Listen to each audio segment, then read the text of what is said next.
தமிழ் நேயர்களுக்கு வணக்கம். பெற்ற தாயை நடுக்காட்டில் தவிக்க விட்டு சென்ற பெண். ஜாலில் கனேடிய தமிழ் குடும்பம் ஒன்றின் மீது தாக்குதல் மேற்கொண்ட பெண் கைது. கோர விபத்தில் சிக்கி தந்தை மகன் உயிரிழப்பு, மேலும் இருவர் வைத்தியசாலையில் அனுமதி. கேகாலை கலேவிவ பிரதேசத்தில் வசித்து வந்த 80 வயது உடைய தன்னுடைய தாயை பெண் ஒருவர் நடுக்காட்டில் அழைத்து சென்று விட்டு வந்த சம்பவம் அதிர்ச்சியை ஏற்படுத்தியுள்ளது. இன்னும் இந்த சம்பவத்தில் கேகாலை கலிகமுவ பிரதேசத்தில் வசிப்பிடமாக கொண்ட மெனிகே என்ற 80 வயது உடைய தாயை இவ்வாறு தன்னுடைய மகளின் மனிதாபிமானமற்ற செயலினால் நடுக்காட்டில் இருந்து தவித்துள்ளதாகவும் இதன் பின்னதாக அவர் மீட்கப்பட்டுள்ளதாகவும் தெரிவிக்கப்பட்டுள்ளது.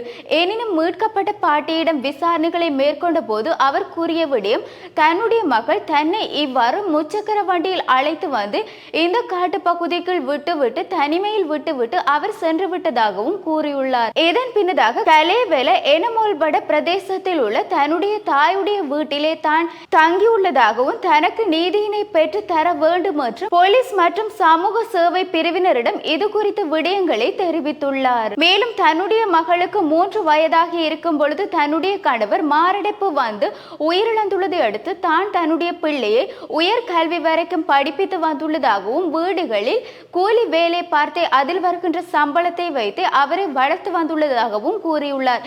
எனினும் அவர் தன்னுடைய மகள் திருமணத்திற்கு பின்னதாக தன்னை இவ்வாறு நடுக்காட்டில் கொண்டு வந்து தவிக்க விட்டு சென்றுள்ளதாகவும் கண்ணீருடன் கூறியுள்ளார்.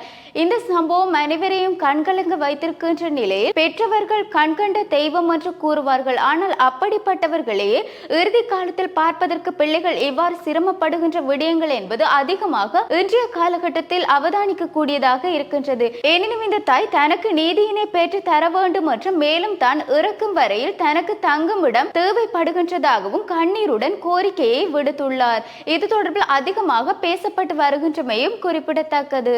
யாழ்ப்பாணம் அனலிதீவு பகுதியில் கனேடிய தமிழ் குடும்பம் ஒன்று இருந்த வேளை கடந்த வருடம் அவர்களுடைய வீட்டில் புகுந்து அவர்கள் மீது தாக்குதல் மேற்கொண்டு விட்டு அங்கிருந்து பொருட்களை திருடி சென்ற குற்றச்சாட்டின் பிரதான சந்தேக நபரான பெண் ஒருவர் நேற்றைய தினம் போலீசாரால் அதிரடியாக கைது செய்யப்பட்டுள்ளார். இந்த கைது நடவடிக்கையானது 1 வருடங்களின் பின்னதாக இடம்பெற்றுள்ளதாகவும் மேலும் இந்த சம்பவம் தொடர்பில் தெரிவிக்கையில், அனலதீவில் கடந்த வருடம் பிப்ரவரி மாதம் 23ஆம் திகதி அன்று கனேடிய தமிழ் குடும்பம் ஒன்று அனலதீவில் வந்து தங்கியிருந்த வேளை அவர்களுடைய வீட்டுக்குள் சந்தேகத்திற்கிடமான கும்பலை சேர்ந்தவர்கள் புகுந்து அவர்கள் மீது வாழ்வெட்டு தாக்குதலை மேற்கொண்டு விட்டு அவர்களுடைய வீட்டில் இருந்த வெளிநாட்டு நாணயங்களை கொள்ளையடித்து சென்றுள்ளதாக தெரியப்படுத்தியுள்ளனர். இது தொடர்பில் போலீசார் விசாரணைகளை மேற்கொண்டு வந்திருந்த நிலையிலே நேற்றைய தினம் பரந்தன் பகுதியில் வைத்து பெண் ஒருவர் பிரதான சந்தேக நபர் என்ற அடிப்படையில் கைது செய்யப்பட்டுள்ளார். கைது செய்யப்பட்ட பெண்ணிடம் விசாரணைகளை மேற்கொண்ட போது கனடாவில் உள்ள ஐயப்பன் கோவில் ஒன்றின் தலைவர் சொல்லிய இந்த செயற்பாட்டை செய்துள்ளதாகவும் இதனுடன் தொடர்புடைய ஆவணங்கள் குறித்த பெண் போலீசாரிடம் ஒப்படைத்துள்ளதாகவும் தெரிவிக்கப்பட்டுள்ளது. எனினும் கைது செய்யப்பட்ட பெண் ஏற்கனவே அதிகமான குற்றச் செயல்களில் கைது செய்யப்பட்டவர் என்றும் அவர் மீது இருப்பதாகவும் தெரிவிக்கப்பட்டுள்ளது. எனினும் இது தொடர்பான மேலதிக விசாரணைகளை ஊர்காவத்துறை போலீசார் மேற்கொண்டு வருகின்றமையும் குறிப்பிடத்தக்கது. பிடிக்கல நியாகம மட்டக்க பிரதேசத்தில் இடம்பெற்ற வாகன விபத்தில் தந்தையும் மகனும் உயிரிழந்துள்ளதை அடுத்து மேலும் இருவர் வைத்தியசாலையில் அனுமதிக்கப்பட்டுள்ளதை அடுத்து அதில் ஒருவர் அதிதீவிர சிகிச்சை பிரிவில் சிகிச்சை பெற்று வருவதாகவும் தெரிவிக்கப்பட்டுள்ளது. இந்த சம்பவமானது பலரை துயரத்திற்கு உள்ளாக்கி உள்ளதை அடுத்து நேற்றைய தினம் மாலை நேரம் லொரி ஒன்றும் கார் ஒன்றும் நேருக்கு நேர் மோதியதிலே இந்த விபத்து இடம்பெற்றுள்ளதாகவும் மேலும் காரில் பயணித்த மரக்கறி வியாபாரியும் அவருடைய தந்தையும் சம்பவ இடத்திலேயே உயிரிழந்துள்ளதை அடுத்து மேலும் 2 உறவினர் பெண்கள் வைத்தியசாலையில் அனுமதிக்கப்பட்டுள்ளதாக தெரியப்படுத்தியுள்ளனர். அதில் ஒருவர் கவலைக்கிடமாக உள்ளதாகவும் வைத்திய வட்டாரங்கள் தெரிவித்துள்ளன.